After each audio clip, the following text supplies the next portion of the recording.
like, what world is my kid going to inherit from me? Like, Mm. what world is my kid going to inherit from me? And I respected it, but I saw how powerful that brainwashing was, that in my view made me even more like vocal. It made me more committed to communicating about it because you were hearing horror stories, right? We were hearing horror stories about families who were watching their great grandparents, grandparents pass away in homes through plexiglass, not being able to Yeah. embrace them, literally aging during that time period. What never ceases to astound me is nature's ability to heal as well when we stop interfering. Research shows that 30 days of gratitude journaling rewires your brain. I don't know what it is to do 20 years of it, but it does, in my opinion, help you see things very, very clearly. Like the potentiality of radical self-healing that I get to witness every single day is remarkable. Hi everyone, it's Catherine here. And before I dive into today's episode, I want to really quickly share something that's so important to me. I love hosting this podcast because it allows us all to explore those questions, challenge our programming, and uncover the natural truths that truly empower us. But did you know my real passion's working one-on-one with animals and people, helping you or your animal cut through the noise, find the root cause of imbalances, stress, illnesses, or really just create a personalized plan that actually works for you. So whether you're here for your own healing or you're a dedicated animal guardian, wanting the very best for your dog, cat, horse, any four-legged or scaled or winged companion, I'm here for you both. I work with animals and humans, but I especially love helping the animals thrive. That is my real happy place. So my recharge and reset consultations and online courses are packed with practical tools, printable resources, lifelong access, and the main thing is you'll never feel alone on this journey. And they work. Just head over to my website and check out the testimonials. So if you're really ready to take action and not just listen, head over to catherineedwards.life, that's Catherine with the C and .life at the end, and explore my courses and consults. Or if you want to, book a free 15-minute chat to see if I can help. Because it's really important we stop outsourcing our health, really look after our animal companions better than before, and start leading by example. Now back to the podcast. Thank you.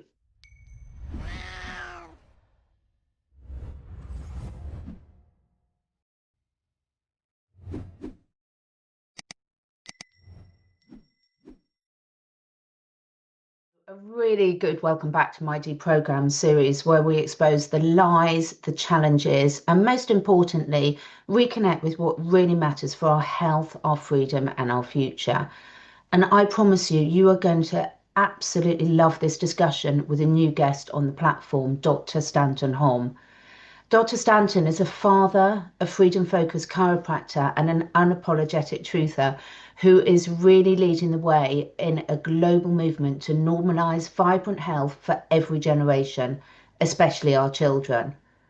With a background that bridges West Point, Walter Reed, and one of the world's leading chiropractor clinics, Dr. Stanton brings both military-level discipline and a heart-led wisdom to the fight for health sovereignty. He's absolutely not afraid to tackle the most controversial truths, from injections, autism, chronic childhood illness, to the deep corruption of our medical and educational systems. But much more than that, what I really love about this discussion is Dr. Holm really offers some practical real life solutions rooted in biology, breath, birth, and belief, because he recognizes that you heal you. So it doesn't matter today whether you're a parent, a practitioner, or really just someone who knows that our current system is failing and wants better solutions. This conversation, I promise, is going to inform, inspire, and really ignite something powerful in you. And just finally, a little call out from me. If you find this useful, please do, if you're watching on YouTube, hit subscribe and leave a comment.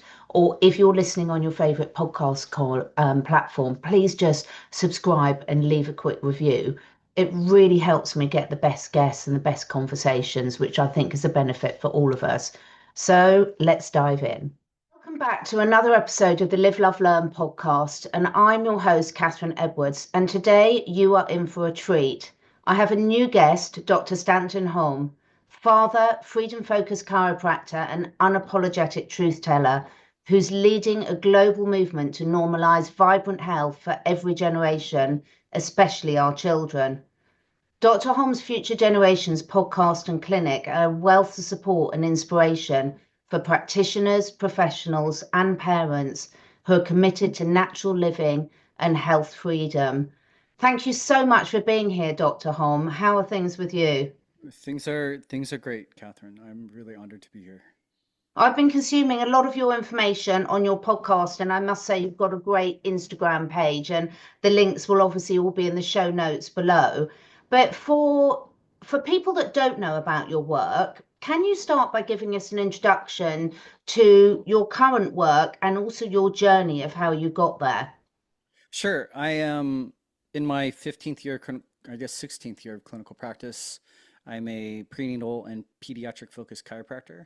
We focus on the nervous system. We focus on chronic challenges and helping families restore and reverse a lot of those. We also have for many, many years, if families know how to have healthy conceptions, pregnancies, births, postpartums, and also just to have vibrant children, that we largely have had our families stay completely out of the system because they've never needed the system, right? We see a trend in healthcare in the United States where 54% of our kids have a chronic illness and 1 in 6 has some sort of learning disorder, neurobehavioral and neurodevelopmental disorder. 1 in 4 requires some sort of special needs in public education.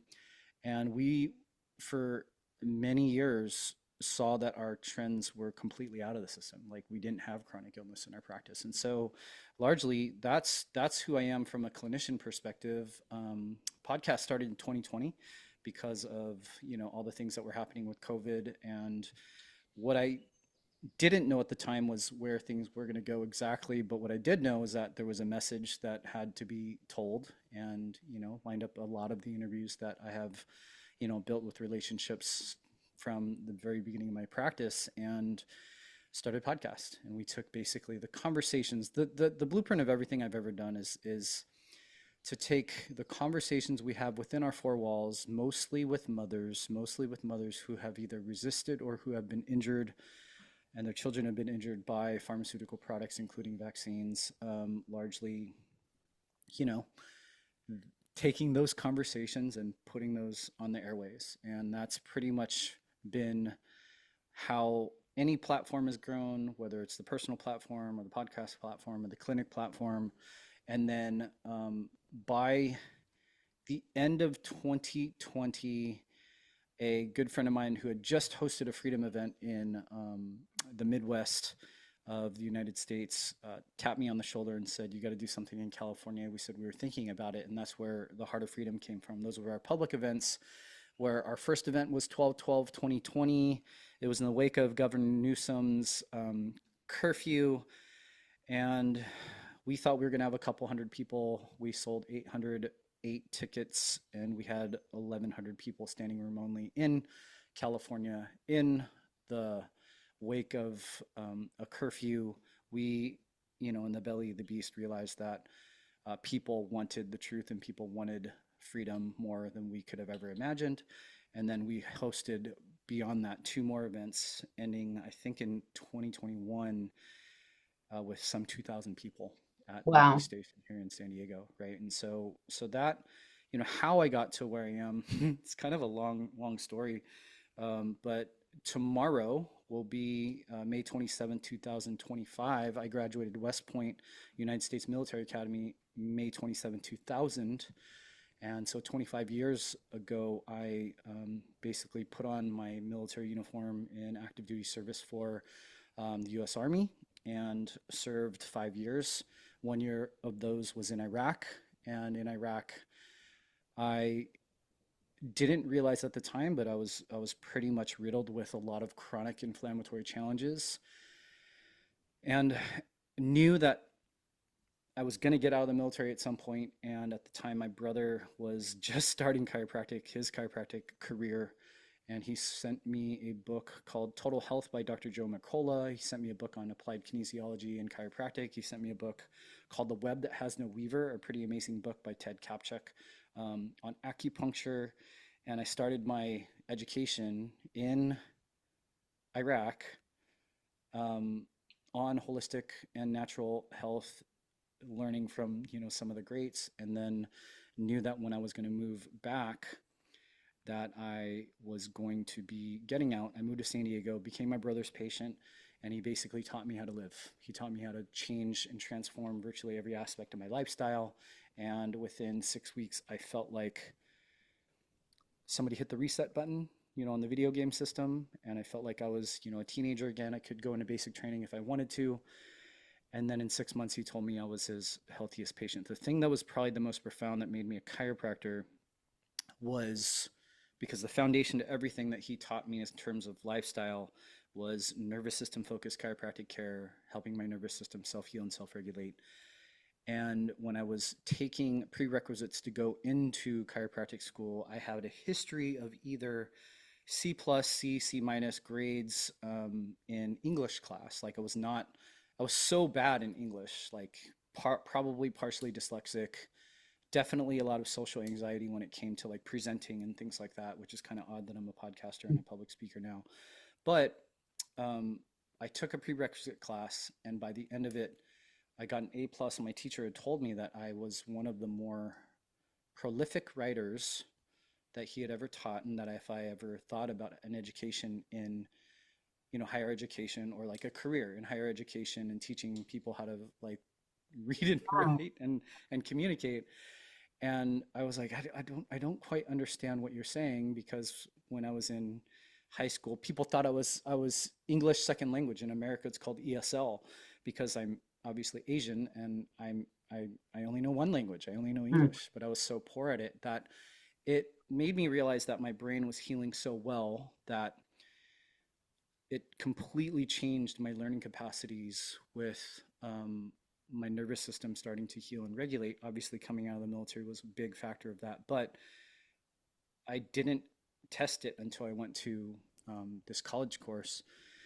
And then I spent my entire career learning about neurodevelopmental, neurobehavioral disorders in kids. And that's largely been a major focus of our major specialty in our practice, which is why we've had those conversations about injuries and pharma products and all the different toxins that exist in the world, because I've experienced it myself in terms of healing. So I would say that's probably the greatest summary that I can give you in the shortest amount of time. And I'm honored to be here. It's amazing. I think so many of us come through this from either personal experience for ourselves or loved ones. But I know that you're actually a father now of two young children. Is that correct? You have Yes, two. I am. And how has that really focused your attention even more and changed your outlook on everything that you do? It was my daughter was 7 months when COVID started, and it was pretty much night and day. Like my wife and I were just talking about this yesterday, because our oldest is 5.5, and to this day she can pick out a mask like hundreds of yards away. Wow. She can see, and it doesn't create the anxiety that it used to before. It used to provoke a lot of anxiety. It used to provoke a lot of fear, because most people don't know this, but by 3 months old, children have enough visual acuity to be able to recognize lip reading to the point Yeah. of a foreign language or their native tongue. And so when we think about, the CDC coming down and saying that, they pushed back the speech milestone 6 months about midway through COVID, most of us neurologically focused chiropractors were like, we know what you're doing. We know that you're going to see the delays, and we know that you're causing the delays, so you're moving the goalposts, and how evil could that be, right? And so for me, it used to be very, it also was very purpose driven before. It was like, you know what, we have this blueprint to help families either reverse chronic illness, especially in their kids, and then those children who were largely either injured by products and things like that, or are going to co-create the world with my kid. They're just going to. And that's a beautiful thing that they're not shackled by their health and their nervous systems stuck in developmental stages and things like that, not regressing, not as injured, not as toxic, and they're going to have a much greater potential for their future. And then we also had this blueprint where we were like, well, if families are so well educated ahead of time and they already know how to consciously conceive a baby and how to bring their children into the world, that they will stay largely outside of the system, one, two, free of illness, but three, maybe express and experience what our inborn potential is, which is far greater than we could ever even imagine as modern humans today. That was also really inspiring to me, Yeah. that my children would be able to navigate this world with children who are operating at their fullest potential. And that was something that was already a really amazing purpose, that I loved going to work every single day, never feel like it's a day of work at all, because the potential of either side is so amazing, especially when in comparison to the conventional pediatric system, right? But when COVID came around, it was like, holy cow, like, what world is my kid going to inherit from me? Like, Mm. what world is my kid going to inherit from me? And my daughter was, air quotes, because no grandparent really says this, but my mom did whisper it to me once, that my daughter was her favorite, right? And in that moment, it was like, whoa. I felt maybe for the first time this kind of legacy where my grandparents are buried 100 miles north from where I am today in North County, San Diego, and they're in the middle of LA. My great grandparents, many of them are buried up in LA as well. And most people don't know that my family emigrated here during a time which was called the Chinese Exclusionary Act, where people of Chinese heritage were basically not seen as equal to either whites or blacks in the middle of the pre-civil rights era of America. And we would go to visit a Chinese cemetery once a year, all Chinese headstones, because Chinese people were not allowed to be buried with blacks and whites and other types of Americans. And so it became this moment for me during COVID where I knew what my grandparents had sacrificed. I knew what my great grandparents had sacrificed. And I started to realize that so much of that had dissipated in my parents' generation, and in my generation, it's virtually non-existent. And I just felt a very deep responsibility to do everything I possibly could to create the world as optimally for my child. And at the time I had one, and then my son was born on 2/22/22, February 22nd in 2022.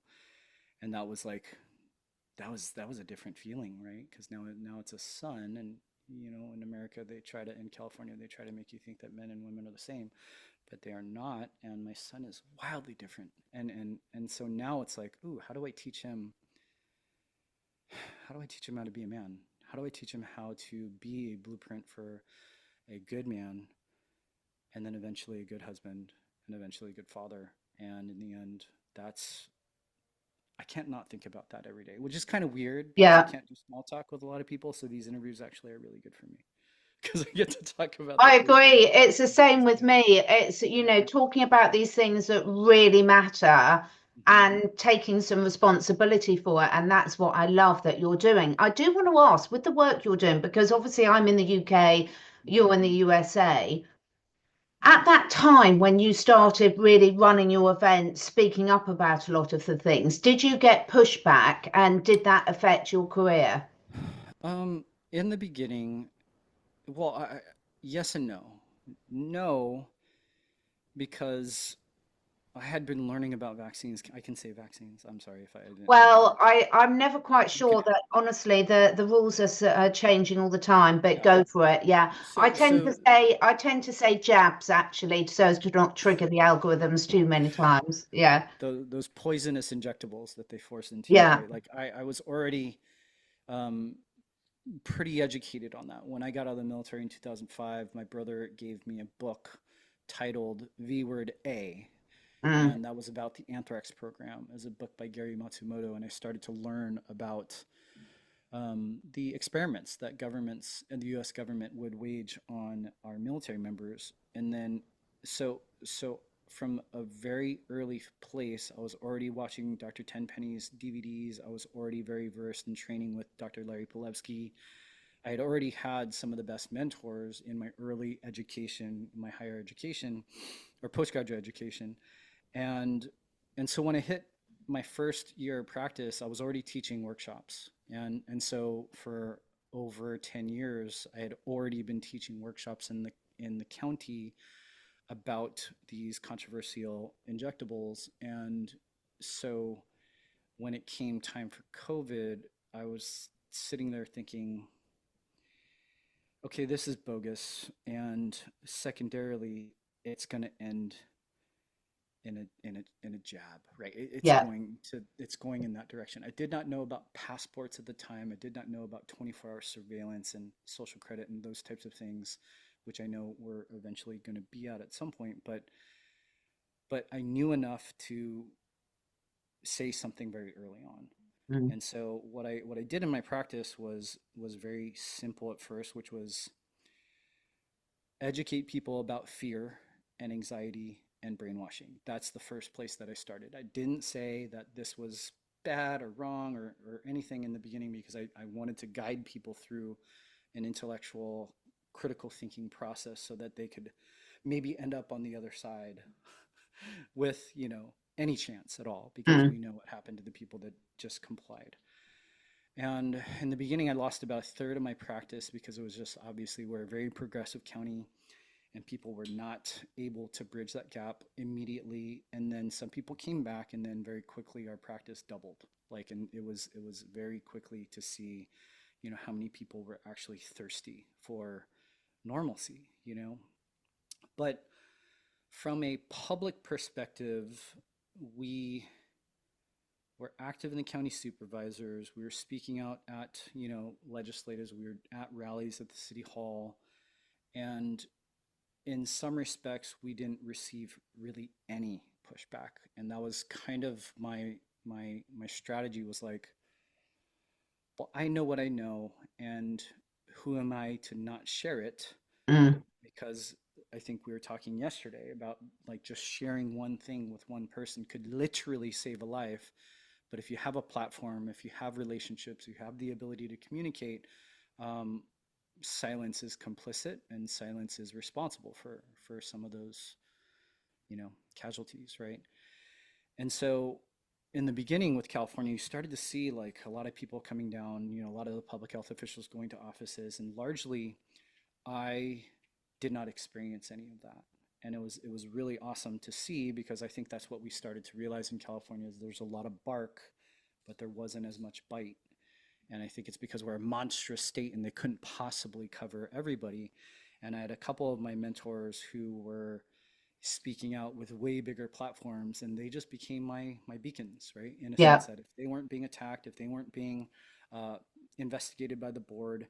And then I caught wind in California especially, but I caught wind of many of the licensing boards for Hmm. chiropractic.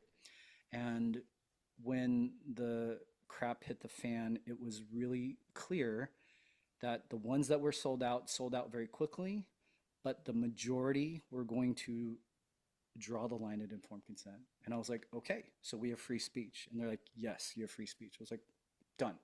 Like, so we just went all in after that. Because if the licensing board was going to back us up, Yeah. then what was largely going to happen? If, the public health committees came down, which they don't, which they didn't for us, they did for some people, but they really, really couldn't cover the landscape of San Diego County to the degree maybe they could have. Um, but I don't think they were really going after that. So Yeah. I would say mostly it came from friends and family, the pushback, old patients, and then oddly in San Diego from the birthing community.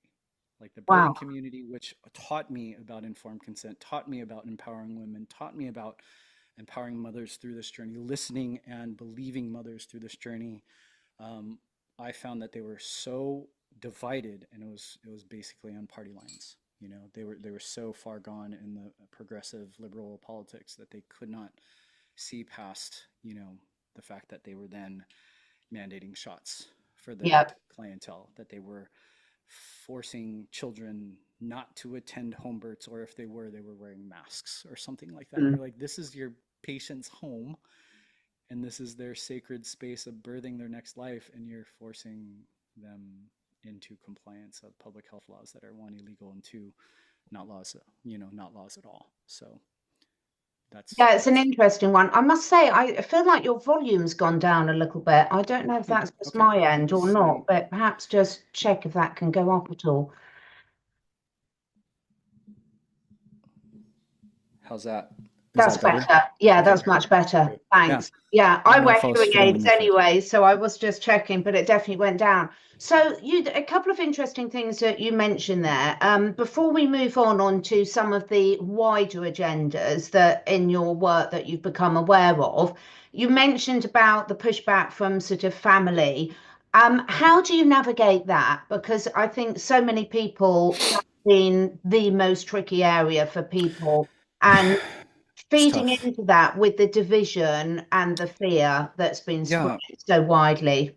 in the beginning it was more of confusion more than anything, and I was really frustrated because um, I was really focused on my daughter, right? My daughter Yeah. was 7 months, and I was really focused on the community that was going to be around her. She didn't have any friends really at all at that young of an age, so it really relied on our family. In the beginning, I knew that my parents and my siblings were pretty afraid, and it was really interesting to watch um, the confusion, right? The Mm. confusion of, right, like maybe politics, the confusion of people that were like, we really don't know what this is. I don't know how you can be so certain that it's, Mm. fake or whatever it is. It's like, I don't see how you couldn't. But um, in the beginning, it was really tough because there were so many exceptions, right? Oh, this family, if we're exposed to someone, we need to not see some people for 2 weeks before we can see them again. In this friend group, these exceptions, and these are largely families that are open to the Yeah. idea that maybe they should still gather together, right? And so not only are you lose people right away, like meaning my wife's whole community in the thick of postpartum for my wife and my daughter in their community, her friend group was completely gone, like completely gone. And Mm. by mid 2020, they were doing like wellness calls to her because obviously I was a Trump supporter, bigot, whatever, white supremacist, right? That's the best one that Yes. I get. And it's like, actually, I would love to talk to you, right? Like, because they're my friends too. Like, they went to our wedding, and some are very, very well educated, some are lawyers, and some are really, really smart. And I just said, I've known you for a lot of years, and I would love to talk you through this. Mm. We appreciate the check-in. We love you guys, and let's talk about that. And it was like, no, it's okay. We don't need to talk about it. It was a very interesting form of very civil cancel culture that was weird. It was really Yeah. weird where people like extend an olive branch. Oh, actually, you don't want to check in. Actually, you're already just assuming that something is so horrible. You're looking for the evidence to create that, to validate your perspective. But when somebody actually with character and honor extends an opportunity to have a dialogue, you don't want that. Okay, got it. No problem. I understand that. With my family, because my wife is from Maine. My wife is, interestingly, a daughter of the American Revolution, as is her late grandmother, who at the time was the oldest member of my wife's family tree. In my mind, I was like, hey, she's got to meet the youngest member of her Yes. family, also a daughter of the American Revolution. And she looks like me. She's a daughter of the American Revolution, but she looks like me.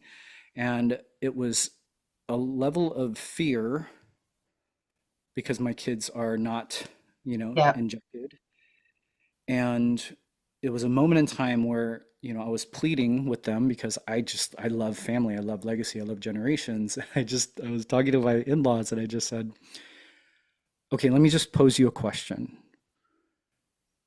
because there's a lot of fear, right? There's a fear that my daughter is not, quote, protected, she's unsafe, and then she's going to spread something and grandma's going to die, right? Like that's the perception.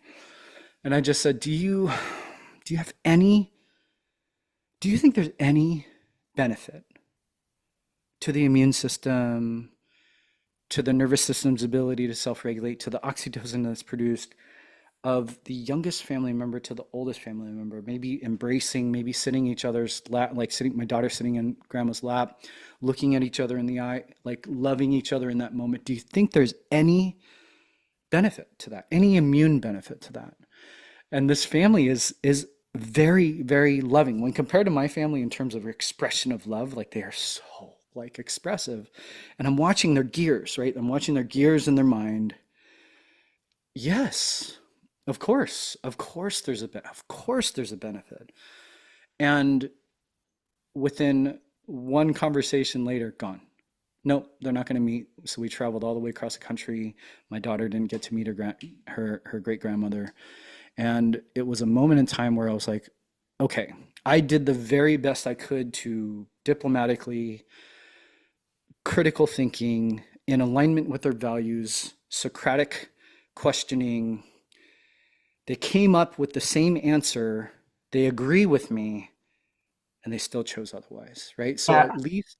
at least they were informed in the process and they chose otherwise, and I respected it. But I saw how powerful that brainwashing was, that in my view made me even more like vocal. It made me more committed to communicating about it because you were hearing horror stories, right? We were hearing horror stories about families who were watching their great grandparents, grandparents pass away in homes through plexiglass, not being able to Yeah. embrace them, literally aging during that time period. And these young children are witnessing this, and it was far worse than my family was.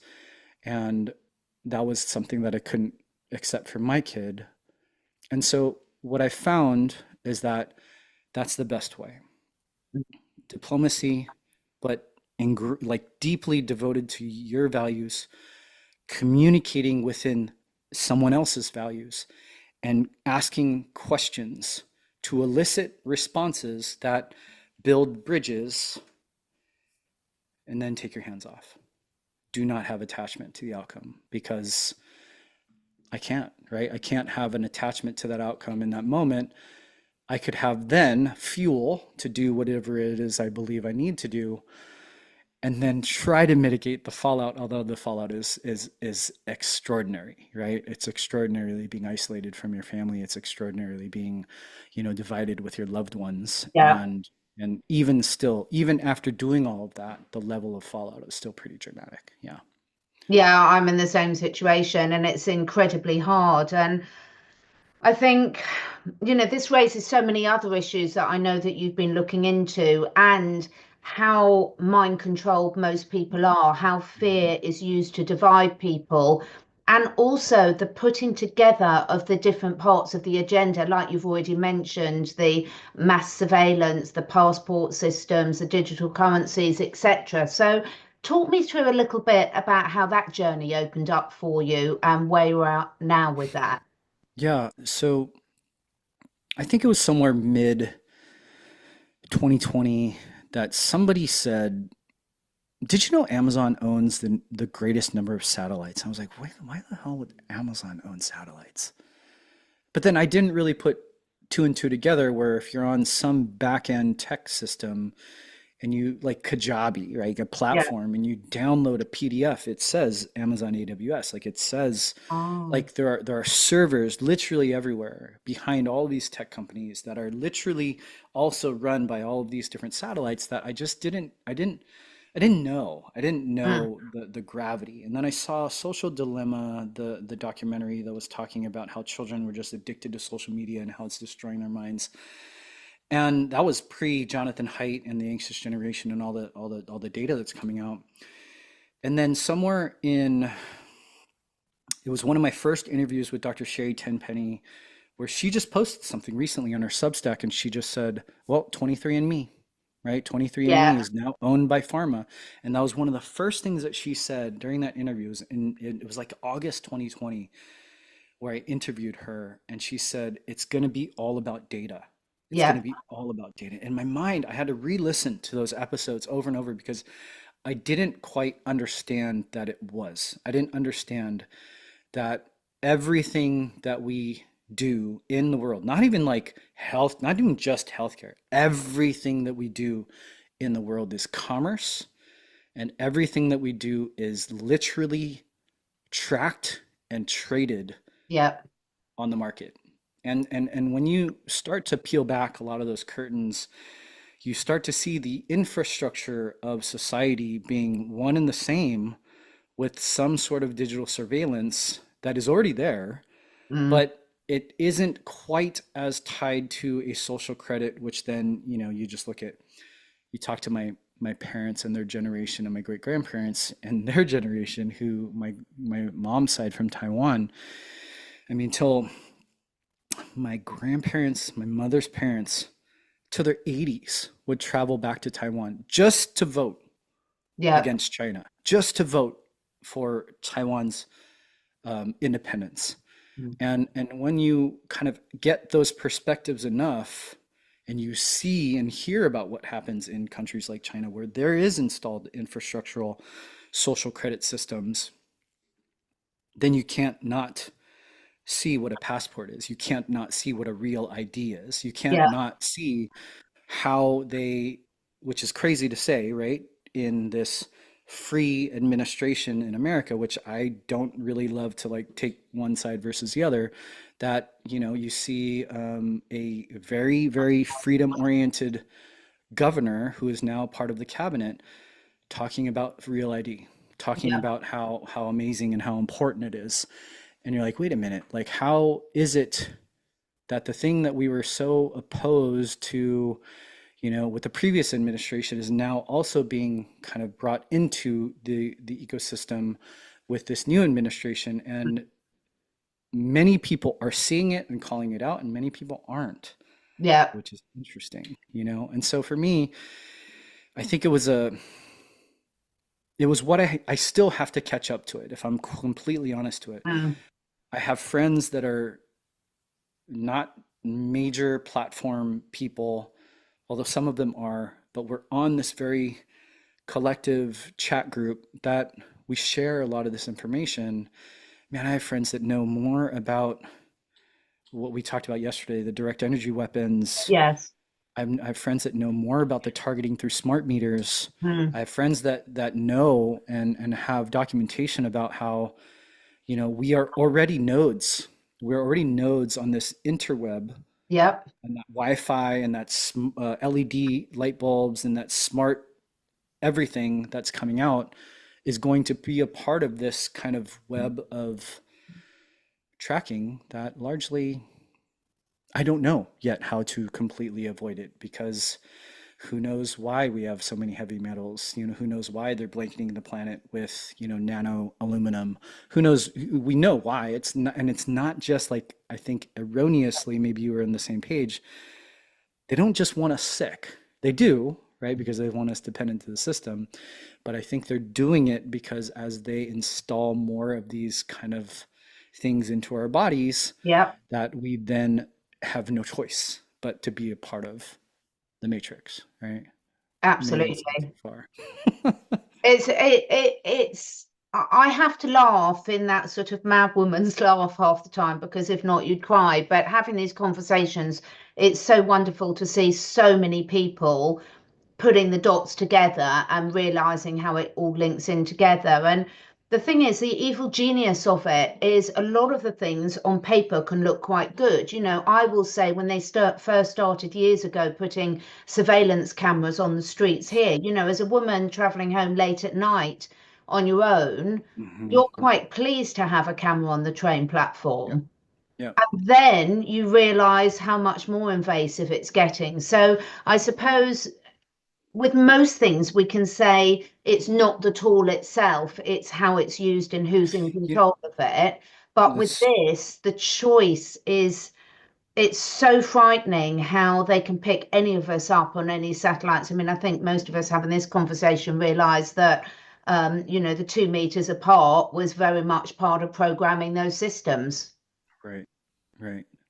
And so it's just I met a gentleman here in San Diego who probably knows more about the politics of the last 30 or 40 years than pretty much anyone that I've ever met. And he, because I've been so active in this kind of injectable, especially in California where you can't go to public or private school anymore, right, without having it. Um, he talked about this thing that we experienced in our old office where there was this hepatitis A outbreak. And he was like, but that hepatitis A led to a writing of a bill called AB 262. It also in the same year led to the bill which everybody's crazy about, SB 277, which was the one that took personal belief and religious exemptions away from families Oh, wow. that were like anyways at all, like completely deconstructed that out of, families being able to make choices for their own kids with regard to those injectables. So these families that were largely avoiding it and still able to go to public and private school couldn't, and it became homeschool or move.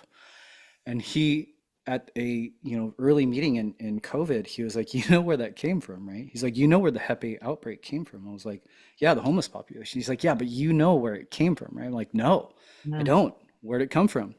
He's like, you remember that plastic bag law, a couple years ago?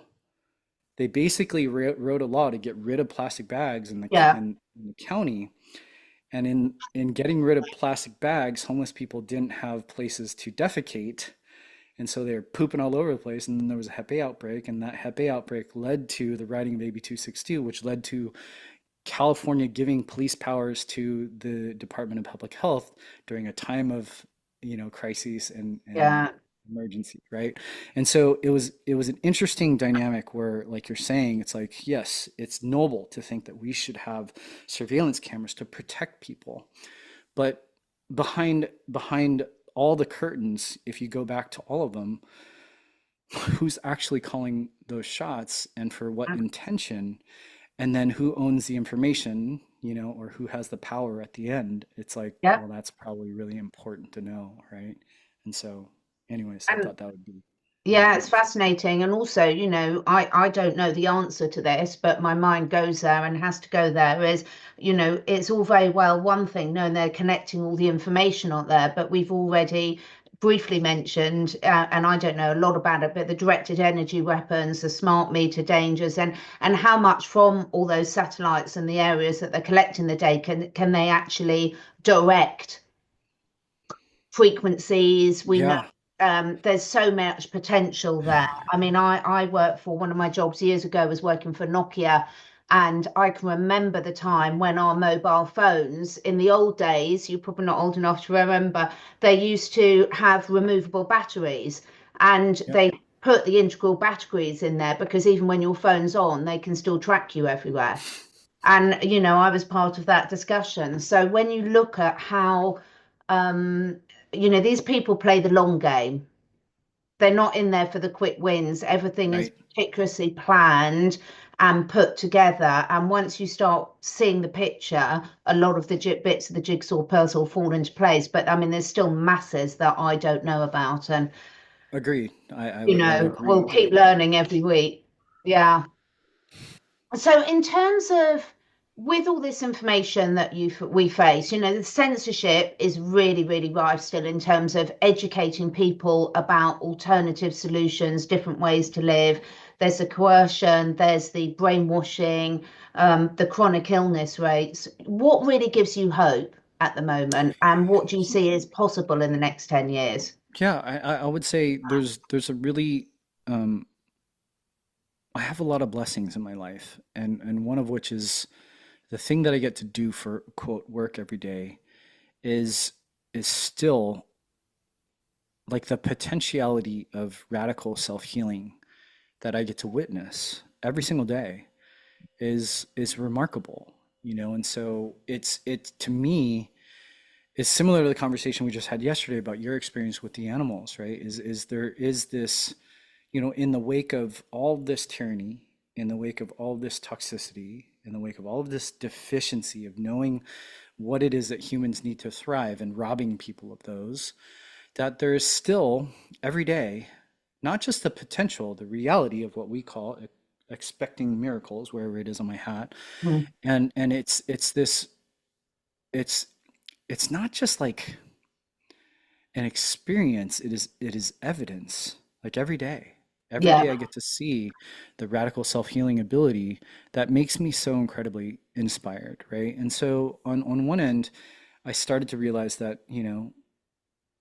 that if we heal at the quantum level, if we heal at the cellular level, if we heal at a tissue level, if we heal at a system level, if we heal at a body level, if we heal like, and we see like a baby, like that is not nursing, severely like torticollis, colicky, reflux spit up, not sleeping, totally dysregulated. And we do very simple analyses of understanding where the stress is stuck and stored and habitual in the nervous system. We apply very gentle and specific neurologically focused chiropractic adjustments. And we see sometimes in an immediate sense, babies just calm down, fill their diaper, latch perfectly, but then habitually create a normalcy in their function that within weeks, parents will dictate to us, is my child ahead? Right? They'll go from this chronic state where we see it, whether it's babies or it's toddlers or young children or teens, they go from this chronic state that is common today Mm. to this place where they have healed, to this place where they have built a foundation for their function that is not only now, but long lasting into the future because we focus on the nervous system habits. That there's not, it's the thing that most people realize, which we talked a little bit last, conversation about Joe Dispenza.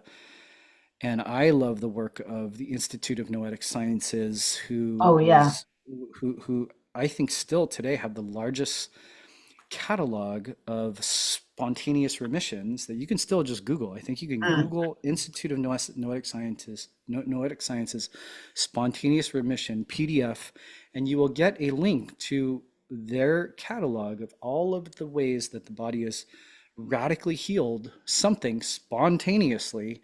And some of those you read, they're like neoplasms that are terminal. You see levels of dysfunction and disease that are terminal and given up for lost cause, and they heal spontaneously. Yeah.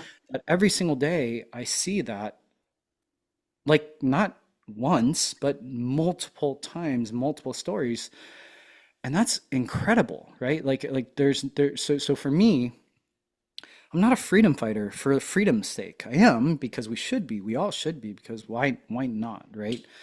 But I'm a freedom fighter because I've one witnessed myself and my own self-healing that was evidence to like maybe I should learn more about this and maybe I should maybe do this as a career. And then now it's 15 years of evidence that might be anecdotal, that is only published once. I've only published one case study, but it's a level of miraculous design and Mm. physiology and healing that if you are alive, if you make it to my office, if you are breathing,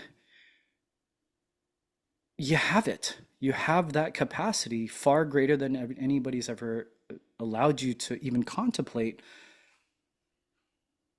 And then you take that and you expand that to a family, right? Because if we have a child that heals, like you see a family heal. But if you see, which will sometimes we'll reckon in my practice, the highest priority child and the mom, if we have the highest priority child and the mom under the type of care that we provide, we see a ripple effect in communities that is so dramatic that it can't not be a universal law. It can't not be that our body's ability to heal, our subcellular levels ability to heal, to our family's ability to heal, to our communities and our, you know, Pollyannish, like the world is ability to heal. But I've taken a step back to realize that I don't need the whole world.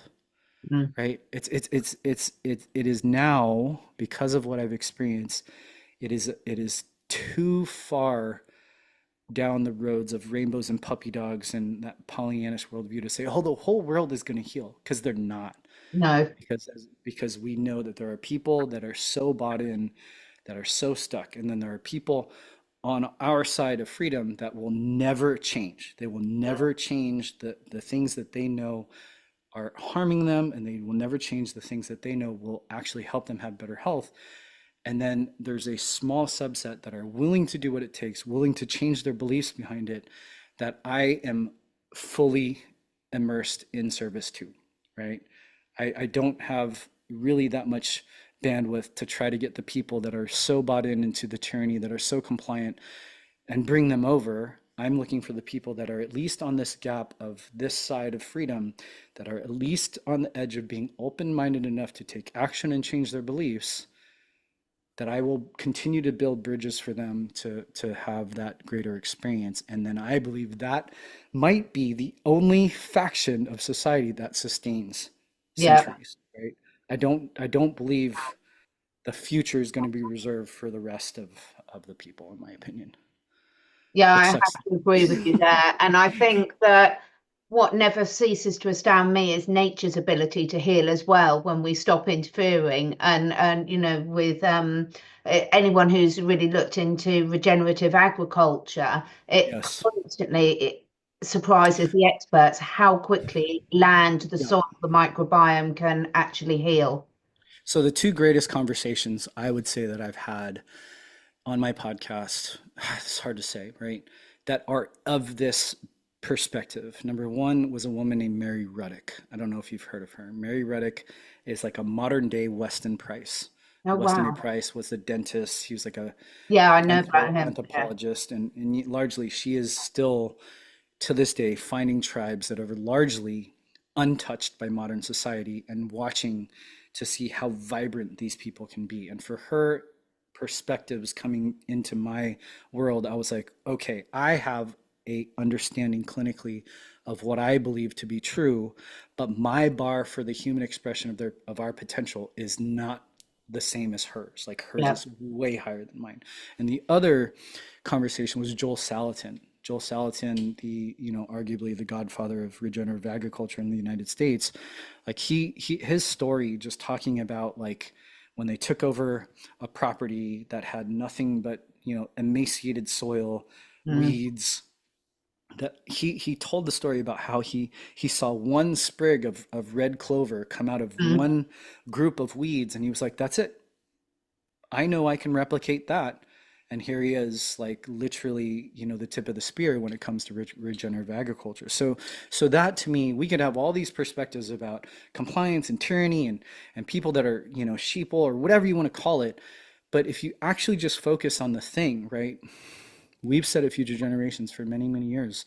Like 1 plus 1 does not equal 2, Mm. and 1 plus 1 does not equal 11. 1 plus 1 is, if you really believe in what we believe in, it's infinity. There's no limit to how radically healing the world and humans and nature can be if you actually know what it needs to thrive and know what destroys it and do the best you can to create that optimal ecosystem, right?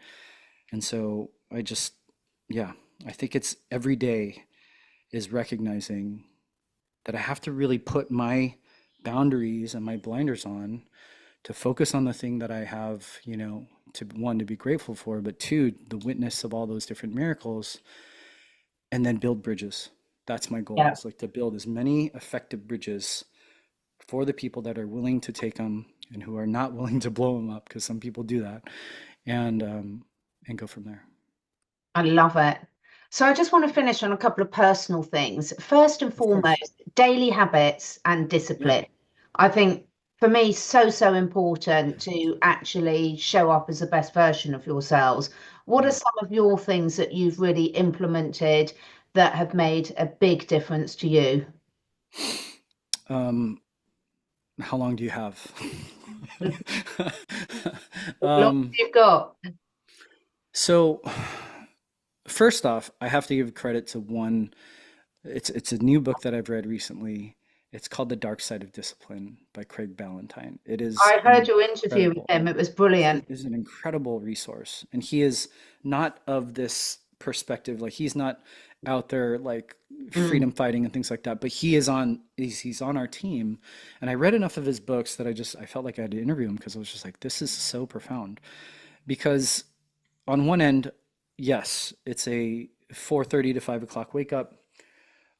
There's some sort of physical activity, whether it's, mobility, yoga, working out, weightlifting, fascial maneuvers. There's some sort of like movement practice first. Second is infrared sauna, breath work. I do a little bit of gratitude in there, and then a cold plunge. Mm. Um, that ends with me sending a video to my wife and a audio to each of my children that I focus on gratitude, honor, or love. We have breakfast together. I cannot stress enough, like those times are the times that are the Mm. best parts of my day. And then obviously into the office, and we start every shift with a huddle, and the huddle is all about, what we have to be grateful for, what we're excited about, what we're inspired by, what are the great people that are going to be coming in, and then we always share some sort of inspiring video. Midday, I have a process that I'm working in, which is by midday I have to do some sort of brain dump. I have to like let out all the things in my mind that I can hand off to my assistant, that lets me completely leave my office at the office, although I can't obviously do that completely just because my office isn't really that bad. Like my office is pretty darn inspiring. And then every morning and every evening, we have 3 acres. We do about 30 to 45 minutes of, just walking and eating some of our fruit trees, eating off some of our fruit trees, grounding, obviously forest bathing and that type of thing. And then evening time is always just kid focused, kid attuned, and whether it's bath time, whether it's or it's like chasing my son around because he doesn't like to get dressed sometimes, Yeah. or it's just singing in bed, right? Singing and right before bedtime. Those time periods, like everybody in my life knows that I'm not reachable during those times because those times are sacred to me. After the day's over, like there's always been, maybe for mm, yeah, maybe almost 20 years now, like gratitude journaling. Like people will always, say it, and people won't always actually do it. And the research shows that 30 days of gratitude journaling rewires your brain. I don't know what it is to do 20 years of it, but it does, in my opinion, help you see things very, very clearly. And then I will share there's one other practice that I do, and I've learned about it through um, there was a book called The Work by Byron Katie, and then it Mhm. evolved to this work that I did with a men's group called Warrior, that was about, they called it The Stack, and then this dad's group I'm in is called The Spark. And it's basically a process, right? It's a process of taking triggers, right? The triggers that we experience on a day-to-day basis, and take yourself through a critical thinking process that helps you understand the feelings that elicits, the thoughts that elicits, the stories that you tell yourself that you are largely lying to yourself, a way to open up your perspective. And for me, it's a practice, it's a daily practice that I've done, you know, largely. I mean, I have like over 1,800 rounds of Wim Hof breathing, and I have over 2,000 rounds of the stack process, that when you do, you can take all the BS that the world is throwing at us, and in an immediate way that takes maybe 10 minutes, find a way to process and integrate it in a way that the outcome comes, that what comes out of it is a way to take that trigger and transform it into a belief that empowers you and others. And that's something I would say is one of the things that I feel is easily the greatest difference maker that I do on a day-to-day basis. The thing that Craig Ballantyne taught me that I think is worthy of sharing is he basically says that most of us spend an infinite level of effort, like a level 10 effort on a level 1 problem, on a Yeah. level 1 priority, on a level 1 discipline. We've had other people redefine. So what I'm sharing with you is my Mm. definition of discipline, but you in your world, your listeners in your world have to really think about what is the single most important form of discipline that you can put a level 10 effort into, right? I found that over the last 3 years in this new business and practice, I've put a level 10 effort into maybe a level 4 or 5 problem, and the outcome hasn't been as effective. And I started to become aware of that as I was getting more and further into Craig's information, that it's really our own decision and how we own ourselves and end self tyranny, right? Self, like the way we self sabotage ourselves, like the way Mm. we sabotage our dreams is that we are inordinately know what our highest priority is. They're blueprint specific, they're fingerprint specific, our highest values, our highest priorities, the things that we see are the most important, but we let the world decide that their level of whatever priority is more important. And so we put a level 1 effort into our 10 and we put a level 10 into their 1. And Yeah. in our world, that's a choice that I've really had to focus in on because I noticed that especially over the last 5 years now, right? I've been saying 3 years for so long. Over the last 5 years, is that when you get into activism, you don't realize how much you can lose your true north. You don't Yes. realize how you can lose like your sense of what that highest priority is. And I will say like the miraculous transformation of just shifting. You don't have to go cold turkey, right? Because you can't just like leave. You can, right? You can do whatever you want to. But as I've just shifted some of that energy into my highest priority, it's remarkable how much like your life transforms. And I want to share that because you can build a whole host of energy, right? You can like that's the thing. My morning routine, my day to day is all about energy management. I can build as much energy as I want to get really as Mm. much things done. That I can get more done, in a quarter of my day than most people can get done in a week. Yeah. But if it's not mine, and if it's not my highest priority, right? Then why build the energy at all, Mm. right? The reality is that if we can single focus all those forms of discipline to generate enough energy, we have to funnel that energy into what we've truly identified as our highest priority and our highest value. And when you do that, the outcome is just as miraculous as healing. It's just as miraculous for your life to take a trajectory change that in the end, for me, is what I found is what my kids and my wife have been calling me to do for a long period of time. And the expression of dysfunction or any sort of sign or symptom or disease, the amount that my shifting of my energy and effort into my highest priority has changed and help them heal is astronomical. I couldn't even like I haven't really that's the first time I ever said out loud Yeah. that I've actually seen my kids heal and my wife heal because I've chosen to live more in alignment with my life. And Beautiful. that's something that I thought would be valuable for your listeners to hear. That's so, honestly, there's so much I could talk to you about. That's been absolutely wonderful. Now, of course, all your details for how people can connect with you, your clinic, and your information will be below. But for those of us that aren't in the vicinity, do you offer anything online for people? We just launched a course. It's a soft launch, but we just launched a course that over the last 15 years of clinical practice, I have a pretty calculated way of how I educate families. And you could go full force into the injectables on day one, but oftentimes families aren't necessarily ready for that. But some do, and that's part of the course as well, right? But it's a 3-month process where month one, I teach families about the essentials and the foundations, the things that I did in maybe my first couple years of healing that if you invest in, like we were sharing yesterday, they are black and white. If you ground or don't ground, it's black and white. If you breathe or don't breathe, it's black and white. And I'm biased, I'm a chiropractor. If you get adjusted or you don't get adjusted, It is black and white.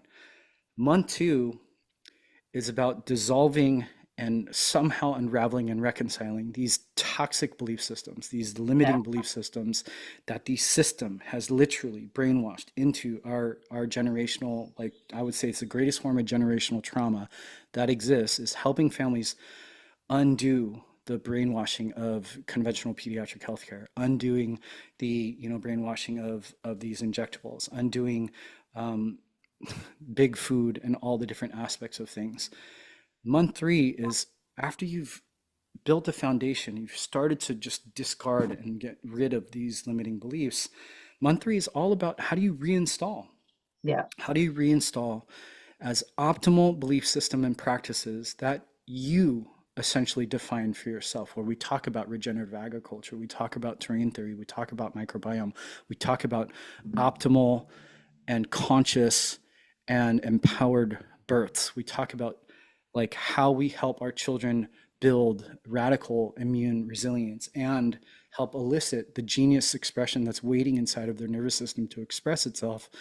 And in that process, we guide families through this transformative process where I've had some patients go through it as a beta test. And a couple of my patients who have since moved to other states, they basically told me, they said, if we had this when we moved, the ability for us to communicate and find a common ground in the husband and wife and the mom and dad would largely have been made so much more simple and so much more not necessarily easy, but right in front of us, because it comes with a 90-page workbook that we created every question, we guide families through every module. And what our families are telling us is that when they actually sit down and do this side by side, that they find that they are creating a new path for their family together that's largely, okay, we could say free of the system, right? Free and most resilient to all the different brainwashings that come at us. But they're also realizing that they're expressing a version of their health and their potential that they, as individuals and as a family, didn't know was necessarily possible. Why it's important is people ask me all the time, how do I come see you in the clinic? Yeah, you can come, you can travel here. You can go to our clinic, page, and you can schedule whenever you want to. But most people that don't have that access or that ability, if there's one thing that chiropractors have said from the very beginning, it's like the adjustment matters, but telling the story matters more. Yeah. Like telling the story about what we do and who we are and what's possible behind us is far more important than the single adjustment that we can give someone. And that's what this course, essentially is. That's beautiful. And I'll put the link for everyone to have a look at that below. And please do, because this information is so, so important and we all need it. And our children need us to have this information. Thank you so much, Dr. Holm. It's been an absolute pleasure. I've had the pleasure of speaking to you 2 nights in a row because I was with you yesterday. It's been fantastic and really appreciate your time. I appreciate you. Thank you so much for having me. Thank you. Thank you so much for taking the time to listen. And if you feel inspired, please do share with your friends and family. This helps us spread the word and also helps me encourage some exciting new guests to take part in this podcast. And above all, stay curious and stay free.